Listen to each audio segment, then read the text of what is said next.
কাহিনীর কথা। চুপ!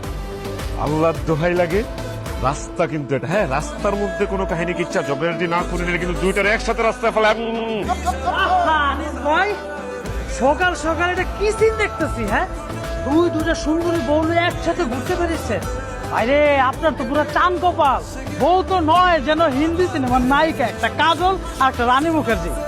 আরে কয়জনের বুকে সাহস হয় যে দুটা সুন্দরী বউ নিয়ে বাড়ির থেকে বাইরে যেতে? হ্যাঁ, আমার তো মনে হয় দুইজনটা আপনার সমান ভালোবাসা দেন, যেটার কারণে তাদের কোনো কমপ্লেনই নেই।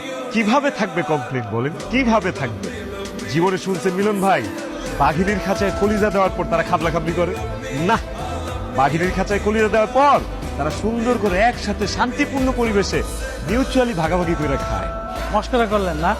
আরে আপনার মতো দুইটা বউ না, আমার কপালে যদি একটা বউ জুটতো, আমি নিজেই তো আমার কলিজা ছিঁড়া খাঁচার ভিতরে